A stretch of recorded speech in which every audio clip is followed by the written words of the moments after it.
You're listening to the Cyberwire Network, powered by N2K.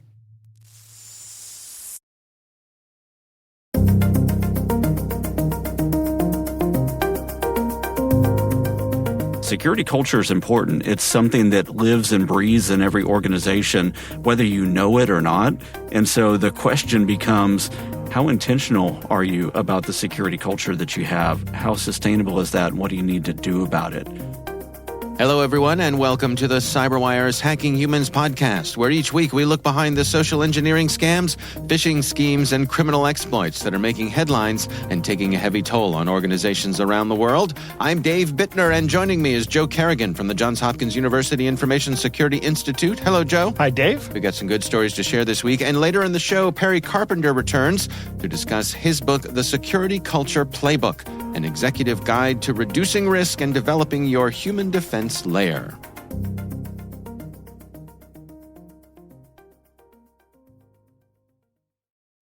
The start of the year is a great time to take that next step in your education, career, and beyond.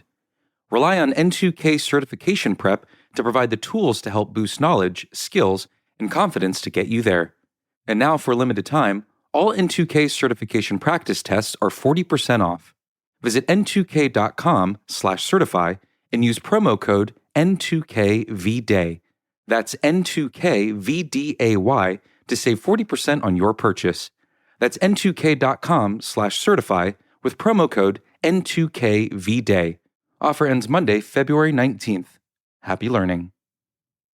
All right, Joe, before we jump into our stories here, we got some follow-up from a listener who prefers to be nameless, but someone who I regularly interact with via email. So Okay. I know who this person is. Very good. And that they are who they say they are. I don't know who they are. I will read the message that they sent to us. Okay. And they said, as you know, I am both a retired Fed and a cybersecurity geek post-retirement with an emphasis on anti-scams and anti-fraud awareness. I always recommend not messing around with scammers for fun. They are professional scammers for a living. The average person is not. There is a significant knowledge and experience imbalance going on here. The average person is likely not as slick as a professional scammer. There have been instances where somebody messing around with a scammer and who have gone down the rabbit hole of conversational and transactional engagement for fun have wound up getting scammed. And as Joe alluded to, scammers likely have your contact info and can make your life absolutely miserable if you set them off. I know a number of people who have had to get a new phone number and change an email address in order to put an end to the bombardment of misery that a pissed-off scammer was deluging them with. Right. There is no upside value proposition to messing with a scammer. One should simply not respond at all to communication that is of the sort that we all instantly recognize as being a scam attempt or is just peculiar. Simply ignore the communication and block the sender as best you can. Any engagement at all only serves to guarantee more contact from scammers. These are good points. And Yeah. I've said this in scam baiting. We're still going to probably have scam baiting catches of the day on here. Yeah. And I'm still going to watch people like Qdoba or whatever the guy's name is that does the scam baiting. And the guy from England who does a really good job, who's like made a almost a career out of this. Right. But that guy is someone who lives in this environment, right? Right. The author of this letter is absolutely correct that you are dealing with people who already have your contact information when they come in. And I've done this several times where I've been like, I really want to mess with this guy. Mm-hmm. But sometimes I think, well, they already know who I am. Right. And it probably isn't hard to find out more information. If I had set up a fake account, then I would mess with them. Yeah. But it's interesting that he says that people have, I'm assuming it's a he, Yeah. that people have played along with the scammer trying to mess with them and then still gotten scammed. Yeah. You know, the one of the things they tell you in sales, I remember everybody, I had a brief but failed sales career. Just keep the client engaged. Keep talking to them. Right. It's the same thing in scams. They don't care if you're if they think that you're scam baiting them. They probably are savvy to that right off the bat. Right. So if they're just like, I just got to keep this guy talking and keep him going, and eventually I'll get some money out of him. Yeah. Could and be. they're the professionals. Right. And they're the guys that do this Yeah. 60 hours a week. Right. So they have a big bag of tricks, Yep. much larger than yours. Yep. So I think this is wise advice and a good reminder that as tempting as it is and as fun as it may seem like it's going to be, you are coming into this engagement outmatched. Right. Yeah. All right. Well, let's jump into some stories here. Joe, why don't you kick things off for us? Dave, my story comes from Mandiant, which is now part of Google Cloud, I believe. Mm-hmm. And it was written by Rommel Joven, Okay. or perhaps Joven, I'm not sure, and Ng Chun Kiat. Okay. And I hope I'm not mangling those names, but I fear that I am. Fair enough. And the article, it's a blog posting. It's called "The Spies Who Loved You: Infected USB Drive Steals Secrets," and it's talking about these 3 campaigns that Mandiant has observed that are using USB drives to steal secrets. These are pretty significant campaigns. Now, the first one is actually in an entirely different article, so we'll put a link to the first article, but if you click on the first link in that article from Mandiant, you go to another article or blog post that they've made that's called "Always Another Secret: Lifting the Haze on China Nexus Espionage in Southeast Asia." Okay. And this is talking about a collection of USB devices that have been dropped around various areas, including Southeast Asia, the U.S., Europe, and the Asia-Pacific Japanese region. Yeah. But it seems that every time that these malicious USBs are activated, they're trying to get in somewhere in the Philippines.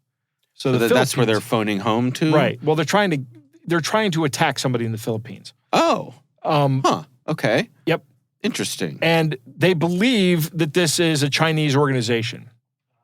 I don't think Mandiant is actually doing a full-blown attribution here. That's really difficult to do, but they're saying this has, they assess it as having a Chinese nexus or China nexus. Yeah. And they are calling this threat UNC 4191, which I think is Mandiant's term for an unclassified threat and then just a number. Okay. But they've observed a bunch of malware that includes something called NCAT, which is a way of opening a reverse shell back to the command and control, which lets them do whatever they want. Mm-hmm. This stuff is all written in C++ or C and C++, and it's going to happen as soon as you plug the drive in. The second attack is called SOGU, S-O-G-U malware. It's the same kind of thing. They're seeing it across all kinds of industries and geographies. It is being released in the U.S., all across Asia, in Australia, in Saudi Arabia, in Egypt, in France, Italy, a lot of European countries, England and Ireland, or I should say the United Kingdom and Ireland. Mm-hmm. They're just listed as one country here, but it's going across all kinds of different industries, and the number one industry is pharmaceuticals at 11.8%, and that's also tied at number one with IT. So I don't know what they're going after here, but it looks like there's a broad swath of industry here. Yeah. Going all the way down to education, finance, and nonprofits. So I think this is just a let's see what we can gather kind of thing. But what's really happening is these are data exfiltration tools. Mm-hmm. So these guys are staging and then exfiltrating all this any data they can find, and they're sending it back to wherever it goes to. And this SOGU malware is also linked to China. The third one is actually targeting oil and gas organizations in Asia, and this one they have not linked to China. It's a campaign they're calling UNC 4698. They're targeting, of course, oil and gas, but they're targeting organizations in Asia. They're executing payloads on Windows command prompts and using removable media to create local staging directories, which is where they're going to muster all the data before they send it out. It's interesting that these things kind of come in waves. Right. They ebb and flow. For years ago, we heard of things being dropped in USB drives, and then that sort of faded away, I think, as awareness increased about it. Yeah. But now it's back. And now it's back. And that's an excellent question. Why is this resurging? Yeah. Or why is maybe this case is kind of unique? Maybe it's a blip on the radar, but or maybe it's just the same level of noise. We just haven't been paying attention to it. But this is just wherever you live or work, don't pick up random USB drives that might say something interesting on the outside, Right. perhaps something purient that makes you think, "Ooh, I really want to look at what's on here." Right. And then plug it into your computer or your organization's computer. Right. Plug it into the person in the cubicle next to you. Don't do that either. Don't do any of that While they're at lunch. while they're at lunch. You've still just hosed your company. Right. What you do, you go to one of your competitors. Yes. And you plug it into their computer. There you go. That's what you do. Yeah. Now, it's interesting to me, this notion of dropping these devices, around the world and then having them target folks in the Philippines. Right. Like, are they trying to make it seem like the traffic isn't coming from China, I guess? I will bet what they're doing is they're targeting organizations that they know do business with the target organization in the Philippines. Oh, okay. So they're going into the parking lots of those places and just dropping USB drives down. Right. So they have an established relationship, so chances are there's, like, the two companies aren't on each other's block lists. Right. For IT stuff. Exactly. So, like, for example, I know in the 80s, the World Bank did some work with the Philippine government. Yeah. So if you were targeting the Philippine government, it would be great to go to the World Bank and put some USB drives in the parking lot there and see what happens. Right. I don't know if that relationship still exists. I don't know if the Filipino government is the one they're going after. Yeah. But it's, that's what I think is going on here. And then the command and control looks like it's in China. Yeah. For the two they're attributing to China. There's I remember a few years back that there were lots of organizations. It was trending that there were lots of organizations that wouldn't even allow you to plug a USB device into your computer at all. Yeah, there's a number of organizations that still have that requirement. Yeah. I know that in the United States Department of Defense, there are some organizations that say, yeah, you can't put a USB device into this computer at all. And what they do with the external facing ones is just fill them with epoxy. Right. Wow. So you can't physically put one in. Yeah. I remember one time, this is years ago, in a previous career, I was at an event, and I was back in the AV table where all it was just like a executives meeting, annual meeting for executives at a big multinational corporation. Right. So they're in a big hotel, and they've got presenters and screens and projectors and sound and all that kind of stuff. And I was one of the folks back in the back, at the table that runs all that equipment. And I was sitting there by the computer that was running all the slides. And one of the participants, just one of the executives who was there, just casually walks up with his phone and just plugs into my computer that was running the presentation. Like, doesn't ask, just plugs it in. And I gave him a look like, what are you doing? Yes. He's like, my phone needs to be charged. Like, No. I don't care. Like, at this moment, this is the most important computer in the building, right? Like, yeah, people. Did he not like the guy on stage or the girl on stage? I mean, that's a good question. Yeah. I mean, maybe he was trying to hose that presentation up. I don't know. The other funny thing I remember from that presentation, it was like, evidently, company-wide, this organization had some sort of system in place where all their computers would be updated at a certain time of day, like, let's just say 3:00 in the afternoon. Right. Great time to update. Yeah. So we're in this big meeting, this big off-site meeting, and I'm using one of their computers to run the presentation. And sure enough, at 3:00, up pops the window to update, and everybody in the audience just laughs their butts off because they have all experienced the pain of being interrupted by a mandatory update at 3 p.m. Like, all business screeched to a halt at 3:00 every day. So anyway, I digress. Yeah. I think we do a lot of digression on this show lately, Dave. It's part of our charm. All right. Well, we will have a link to that story in the show notes. My story this week comes from the folks over at Yahoo Finance. This is an article written by Janine Mancini, and it's titled "Tech Executive Falls Victim to $450,000 Scam on Dating Site. The Cruel Pig Butchering Scheme Going Around." Now, you and I have talked about pig butchering before. Yes, we have. Which you want to give us a quick explanation of that, Joe? So pig butchering is kind of like a combination of a romance scam and a crypto scam. So you start with a romance scam, and then after you've got the person hooked, the target hooked, you then start saying, hey, by the way, I'm making tons of money in crypto. Right. And then you have an entirely fake setup for dealing with crypto, and you can even show the people when they deposit crypto in their account. Right. The account in air quotes, right? It's not really their account. You're just giving them a wallet that you control, but you can then make it look like they're earning money.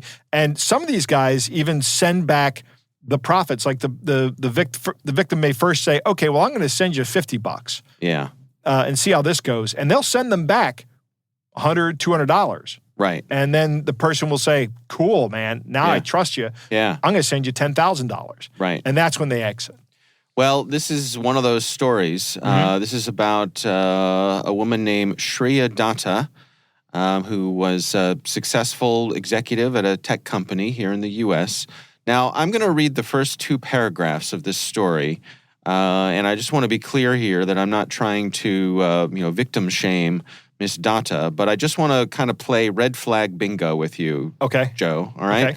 So it's the article starts and it says, Shreya Datta spent months swiping through dating apps searching for a connection when she encountered Ansel Mali, a self-proclaimed wine trader from France, on Hinge. Okay. Mali claimed he had recently relocated to Philadelphia. Once they transitioned their conversation to WhatsApp. There's one.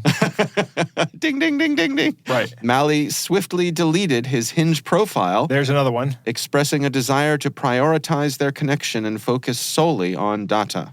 Interesting. Yeah. Okay. Recently relocated to West Philadelphia from France. Right. We are from France. Right. Yeah. Hey, you go with that one. I'm going in West Philadelphia. That's and that's kind of a red flag, but that's plausible. Sure. But then there's the platform change. Yep. Which is a big red flag. It should be a big red flag. Right. And then the deleting of the Hinge profile. Now, Hinge, if I believe their marketing, which I don't know if this is true or not, but I've seen ads for them, they say they're the dating app that's meant to be deleted. Oh. Right? So when your data is gone from Hinge, it's gone. Oh, I see. And then if you want to go back, you have to create a new profile. Oh. So they're claiming an enhanced level of privacy. Correct. Okay. So while this is great for people who are dating, right? You don't want whoever it is, the dating app, to have your data while you're not there. Right. Why would you even have a dating app if you're in a monogamous relationship? Sure. Right? So it seems like it's a good idea, but it's also and it is a good idea. I'm not disputing that it is, but it's also an area that's ripe for scammers because their data, first off, Hinge doesn't want these people on their platform. And I'll bet that Hinge does a lot to keep them off. And maybe the reason this guy's profile got deleted is because Hinge said, okay, this guy's a scammer. Yeah. And they deleted it. It could be the case. Could be. Could be that this person is just cycling through profiles. That could also be the case. Yeah, that's what I would suspect. He said, I'm guessing it's a he because these guys usually are he's. Interesting that his last name is Mali, the name of a country. I guess that's believable. It's just a common name. Yeah. So those are my red flags, Dave. Yeah. Switching the profile gone, and saying that I'm a wine trader from France. Yeah. Yeah, so they had online conversations back and forth for a couple of months. Said there were lots of flirtatious emojis, and Miss Datta said she felt like she had found her soulmate. Right. And as you alluded to, the bad guy convinced her to venture into crypto trading. Right. and provided her with a download link to what seemed to be a legit version of SoFi, which is that's a legit crypto app. I thought SoFi was a lending platform. Is it? Yeah. Okay. Well, anyway, it says it was two-factor authentication and customer service. So the point is that this was a copy of that app, but it wasn't the real app. Right. It's designed to look like it. SoFi is a personal finance company. Yes. So, You are okay. correct. You are correct. In fact, this article points out that it is a reputable provider of loans and select banking services in the U.S. and Hong Kong. Okay. And also that it's often a target for impersonation by scammers because that's where the money is. Right.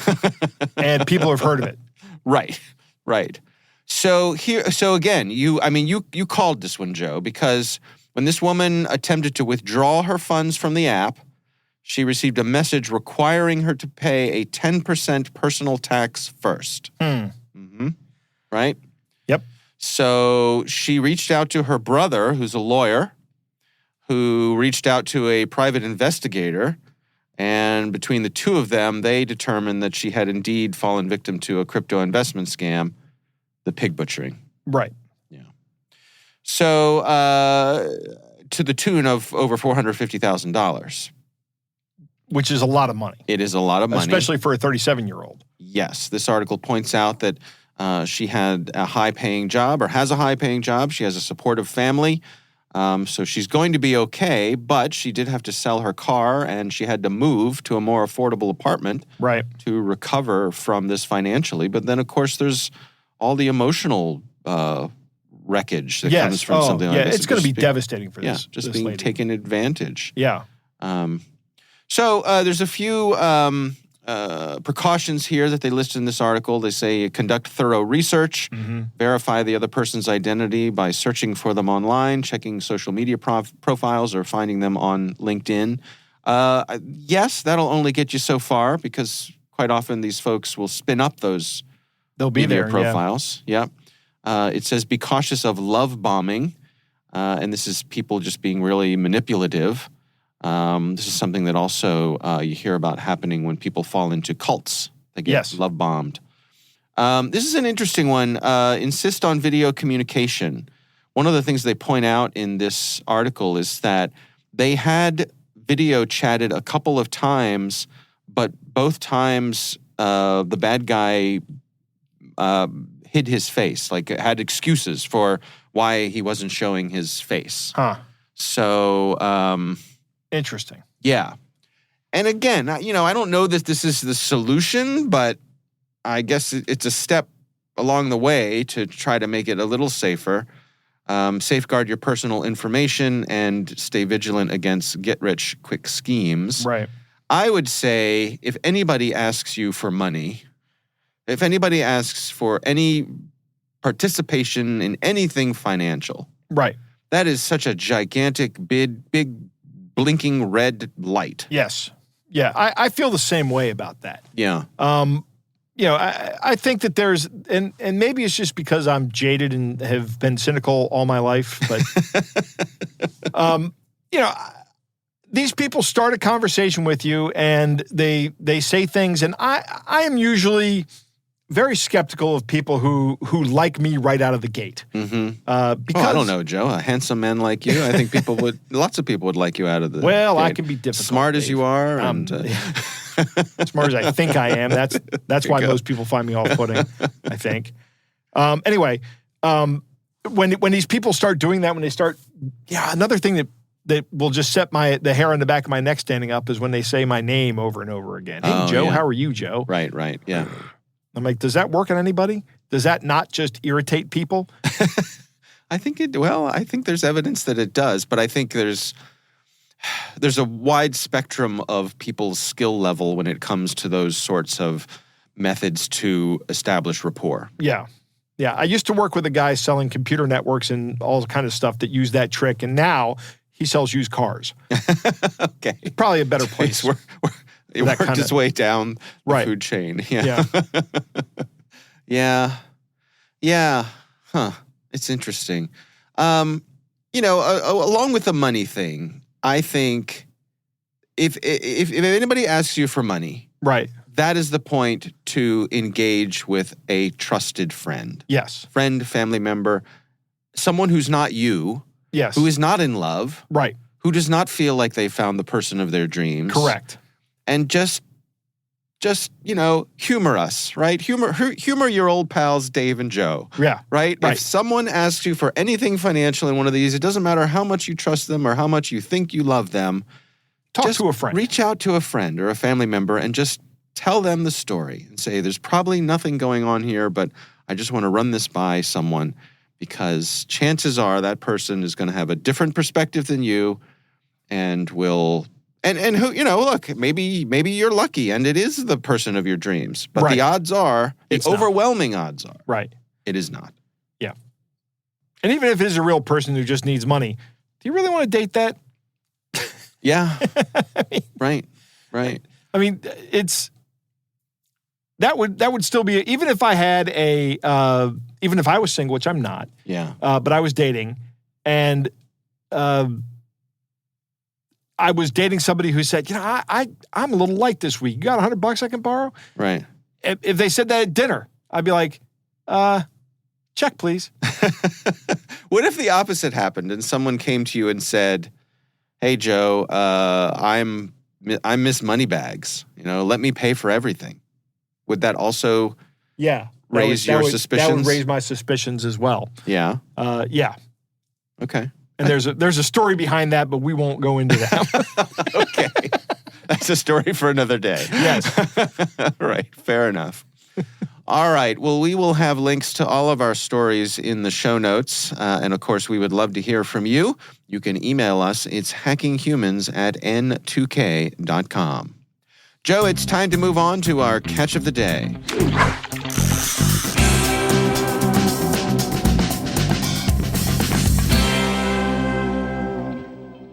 Dave, way back in episode 82, Wow. all the way back right before the pandemic in January of 2022, my story was about a scam involving fake license renewals from the New Zealand Transportation Agency. Okay. And I remember this being much more recent. Like, I thought it was like within this year. Yes. Well, there's the pandemic for you. Right. It's a lost time. Yeah.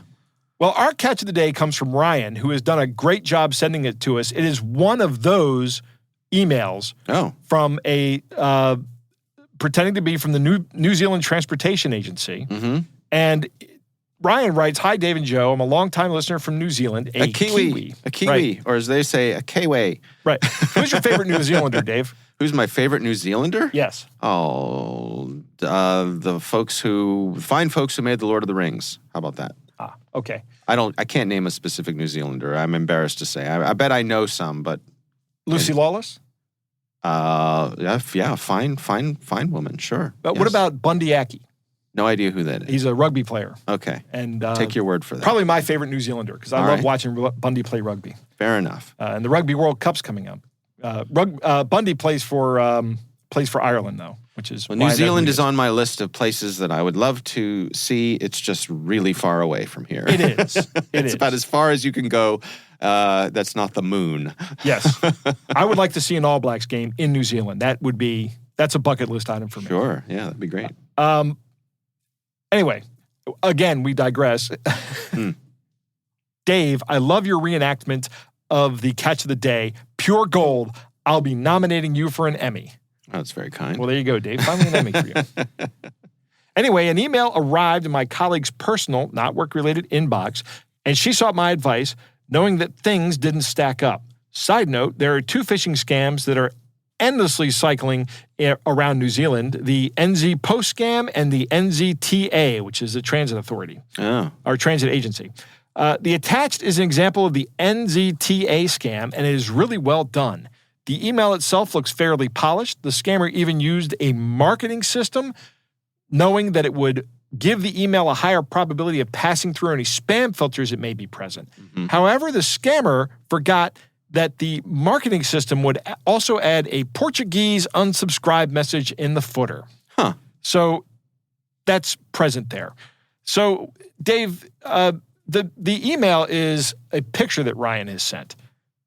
And it says at the top of it, Waka Kat I don't even know how to say that. Wakakatahi? Wakakatahi, I guess. Wakakatahi? Or Wakakatahi. Right.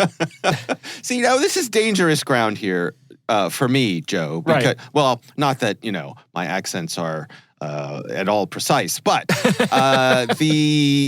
the difference between an Australian accent and a New Zealand accent is, to the people who live there, is as clear as night and day. Yes. That's like you and me knowing the difference between a Boston accent and a Southern accent. Yes. But to us, it ain't so clear. They sound very similar. That's right. That's right. So I am sure that I am going to, rather than merely doing bad New Zealander, I'm going to do bad Australian, New Zealand mishmash. And for that, I apologize in advance. I mean no offense to the great people of the Southern Hemisphere. All right. It says, don't forget to renew your license or exemption. If you've already renewed within the last 24 hours, please ignore this reminder. It costs $109.08 for 12 months if you renew online. Here's your reminder number. Renew now. Thank you. It wasn't too bad. No, it's All right. not. But Ryan sent along a couple of screenshots and even a video of him interacting with the website. Oh, yeah. And it's a pretty sophisticated campaign. The URL is all wrong. And that's a red flag. So if you look at the click, the click here button, Yeah. it won't direct you to the right website. Okay. Also, it does contain an unsubscribe message in Portuguese, and I can't read Portuguese, so I'm not going to pretend that I can do it. I'm struggling learning Spanish. Right. So this is in the video that Ryan sent. He goes to the site. Of course, the URL's wrong, and he starts entering garbage data in, and the site comes back and goes, oh, no, that's not right data. Oh, okay. So he enters some data that is correct, and it comes back with all the correct information. It's legitimate information. So either there's some data breach that these guys have gotten a hold of Right. from the NZTA, or they're scraping data that's publicly available from a web page or some web service. Right. But Right. they're getting the information somehow. Okay. And then it goes to a payment page. And by the way, they don't accept Discover. Ryan Okay. discovered that. All right. Because he entered that. You can go out and look up test credit card numbers. And every credit card provider has a series of test numbers that will never get approved, but are bona fide numbers in the right sequence, so you can test your regular expression against it. Right. Which make sure that the number's in the right format is what I should say. Okay. Right? Yeah. So when you're writing the code, your code will validate it before it even bothers submitting it. Right. Because that costs money. Okay. So validate it for free before you send it. Yeah. So he uses a MasterCard, and that works on the local validation, and then he clicks submit, and it fails. Yeah. Interesting. I'm wondering if there's a way that you can DDoS this service by submitting a bunch of fake, no good credit card numbers. Huh. If you have a list of known bad credit card numbers, just keep submitting them and see if that gets them shut off or maybe costs them money or shuts them down. I don't know. Somebody who is familiar with the payment card industry would have to tell me that. Right. Right. Huh. But it would work, and it Yeah. would charge you $109 for 12 months, and you would not get that money. That would be a fraudulent transaction. Right. And so you're expecting to get your renewal for Right. your vehicle. And there's but- probably some couple of month time delay that lets these guys get away with things. Right, right, yes, yes. Departments of motor vehicles are not known for their promptness. Yes. Although I have to say, they have gotten a lot better. It's almost a cliche, but in my experience, it's a lot better than it used to be, for sure, for sure. Yeah. All right. Well, again, our thanks to Ryan for sending this over to us. It is very interesting. And of course, we would love to hear from you. You can email us. It's hackinghumans@n2k.com.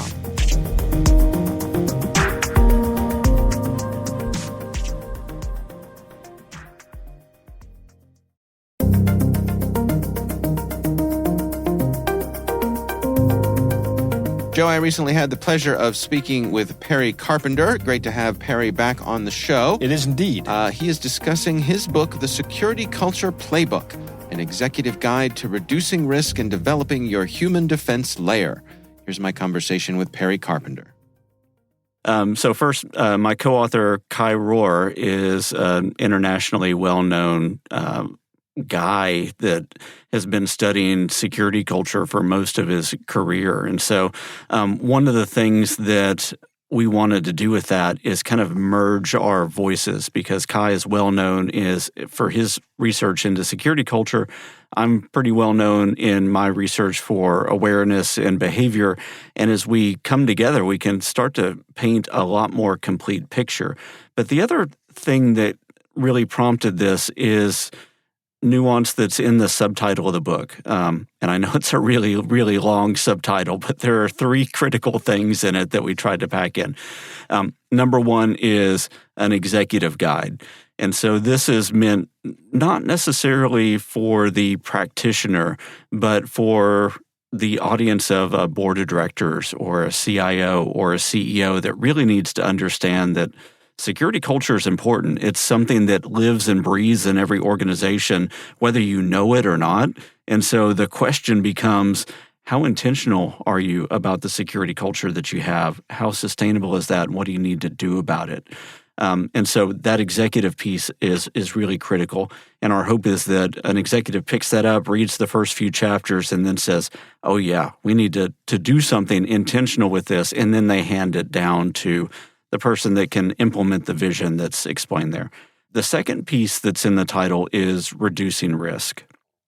And that really comes down to the fact that the entire reason that security exists isn't for the sake of security. And the entire reason that security awareness exists isn't for the sake of security. It's actually to reduce risk in an organization. And make the risk tolerable so that the organization can go forward and do the business that they've been formed to do. And so this is all about risk reduction and up-leveling the conversation to that executive level or board of directors level. And then that last piece is developing your human defense layer. And so this is about the human side of things, because one of the charts that we show early on is that there's a lot of spending that happens on the technology side of security. Every year we spend more and more on that, but data breaches are still going up. And when you look at the Verizon DBIR and other reports, the reason that we see the data breaches continue to go up has to do with the human side of things. And so our argument is that we need to put more intention on that so that we can then reduce risk. Can we take a quick step back and talk about the notion of security culture itself? I mean, one of the things you explore in the book is this idea that security culture has a specific set of dimensions. Yeah, you mentioned that we have different dimensions that we break security culture up into, and this is drawn from the social sciences. So we believe that you can measure any type of culture with this, but specifically we're looking at the security-related nuance. And so we break security culture into 7 different dimensions: attitudes, behaviors, cognition, communication, compliance, norms, and responsibilities. And one of the interesting things that we say in that is, as we measure that, we can see whether you're strong or you're weak in different areas, but that doesn't mean that all is lost or all is gained if you see one of those data points. So if you look at your aggregated security culture score and you're concerned about that, you don't have to tackle all 7 of those, because each of these has a gravitational effect on the other. If you're influencing cognition and giving people the right information to make the right decisions at the right time, you're probably also influencing their attitudes, and you're definitely influencing their behaviors if you see that come to pass. So you can strategically focus on 1, 2, or 3 of these, and you're going to be pulling the others along the way. There's another key thing that comes out in this book, and that is, and this is another reason behind why we created it in the first place, is there's a lot of, and has been a lot of, talk about quote-unquote security culture for years.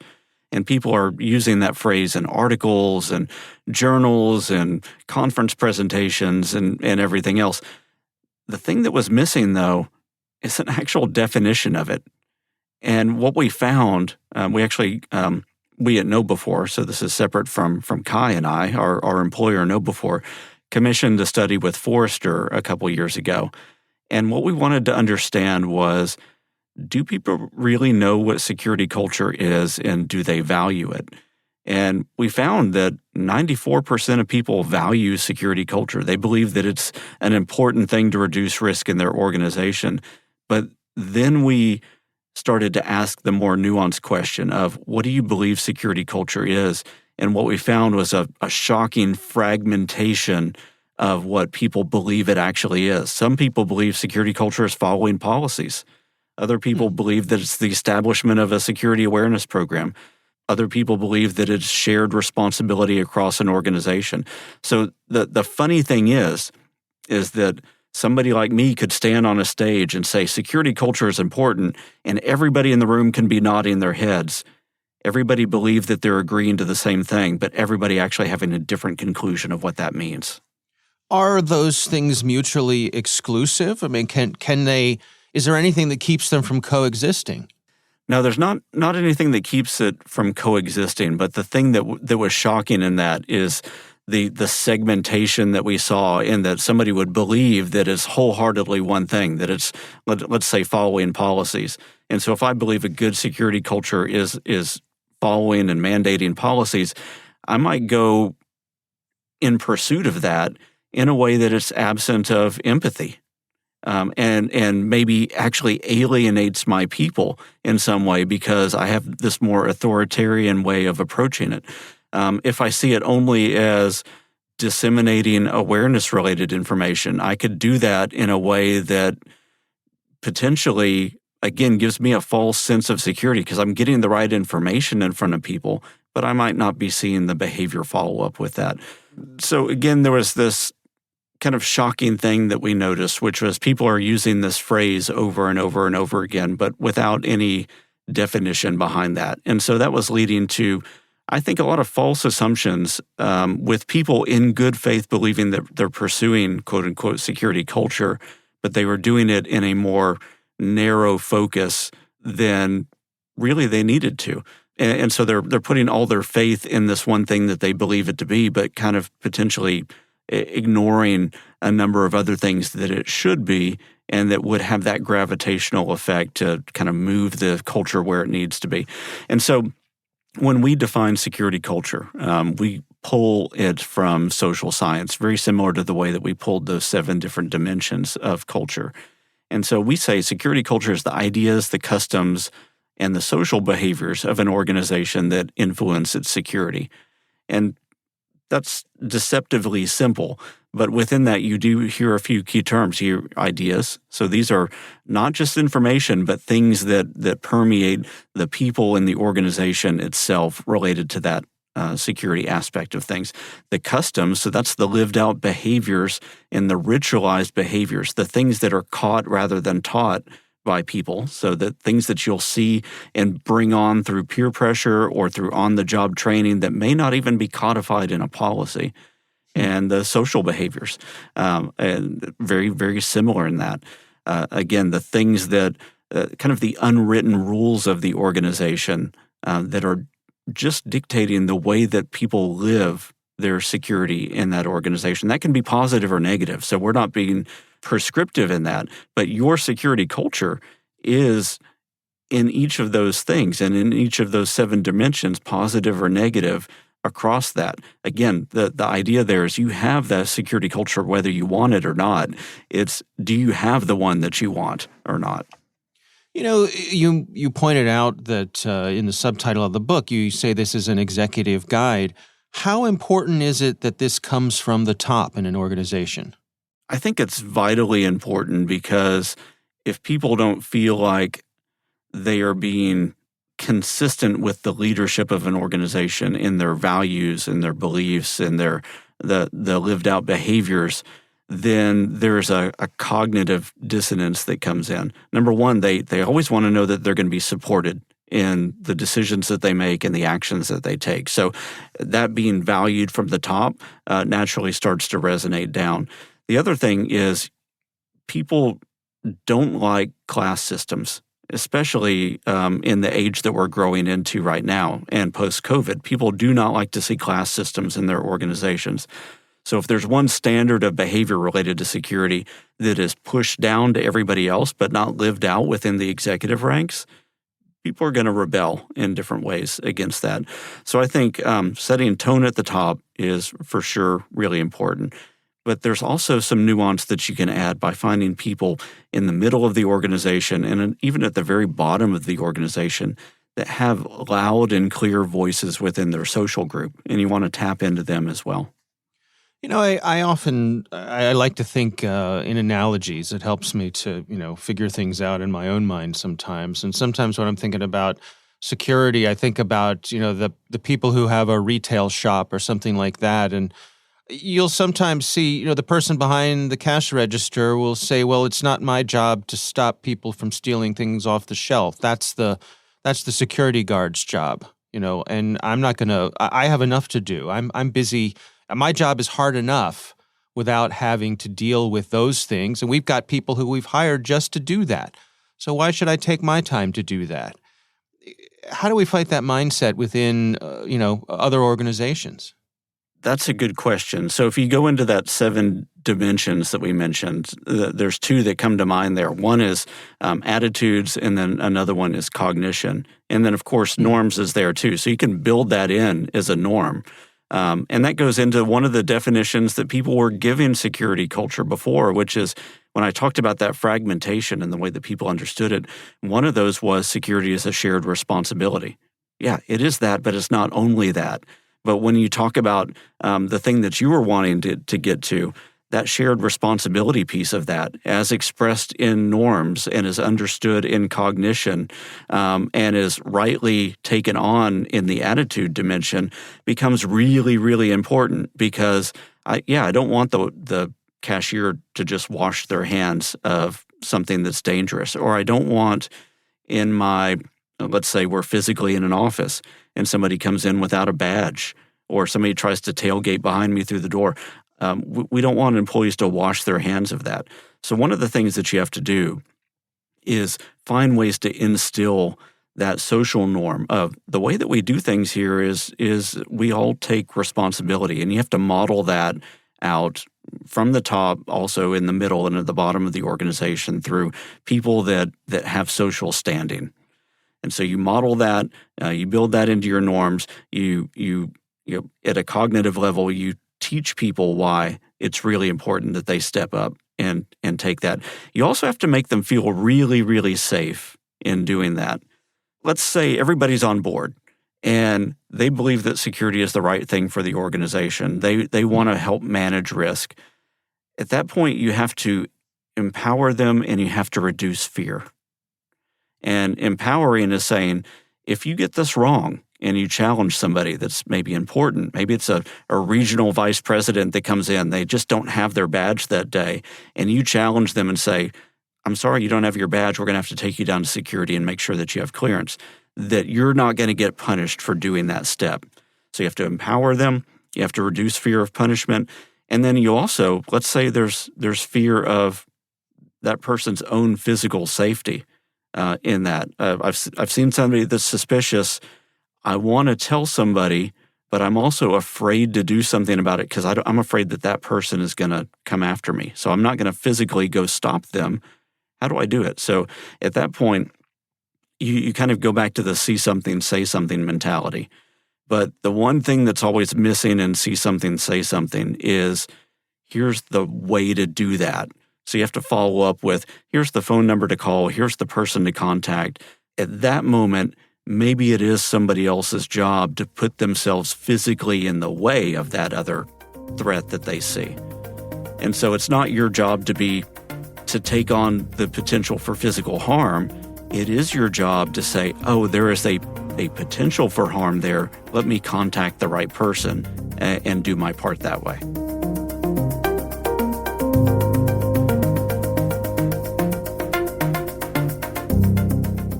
Joe, what do you think? I'm a big fan of Perry. Yeah. I've talked to him a couple times. Yeah. Actually, I think I talked to him while he was writing this book. Okay. to get an idea of what it was that he was doing. He said, Joe, I need an idea for a book. And No, you said, Perry. he didn't need that from me. In fact, I was talking to him about an idea I have for a book. He said, go away, Joe. I'm writing a book. Right. Okay. But I think it's a good idea for him to get Kai involved in this because security awareness, which is Perry's area, is not going to do you any good in an organization if you don't have a good, positive, healthy security culture. Right. You can have all the security awareness in the world. If someone is afraid to report something to you, they're going to try to hide it. Yeah.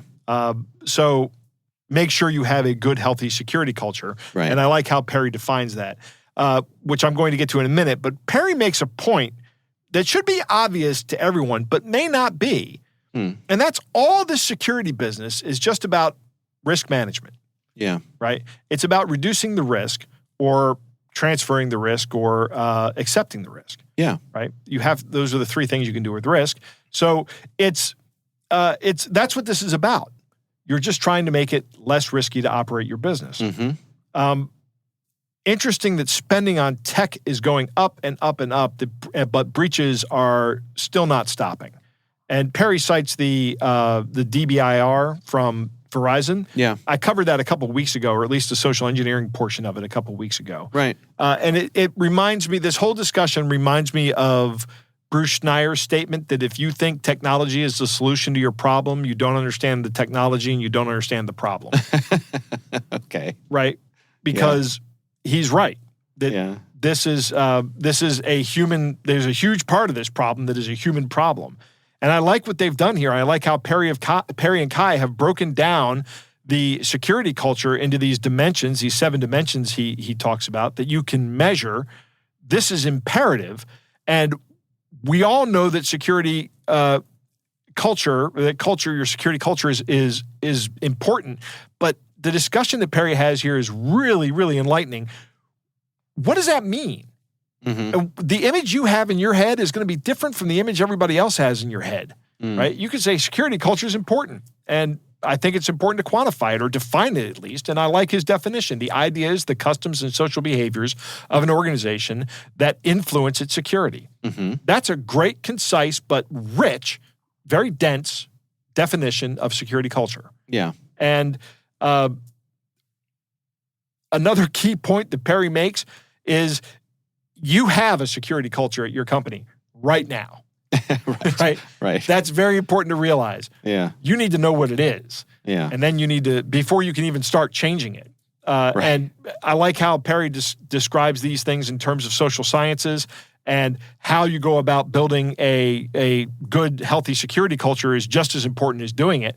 And I really like what he says about the gravitational effect that these things have on each other, right? Like behavior is going to have a thought on the cognitive process or an effect on the cognitive processes. So if you just try to start influencing behavior, you're going to start influencing the thinking around it. Like there's the old saying, you can't think your way into right living. You have to live your way into right thinking, right? Interesting. So you can move more than one needle on this 7 panel, 7 indicator, 7 dimensional. Right. You can move more than one of those dimensions by just going after one of them.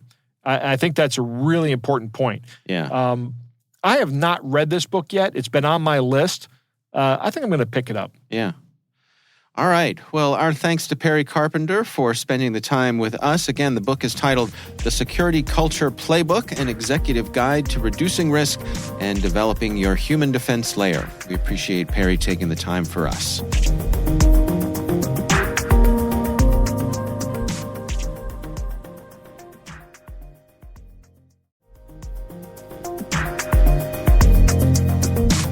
That is our show. We want to thank you all for listening. Our thanks to the Johns Hopkins University Information Security Institute for their participation. You can learn more at isi.jhu.edu.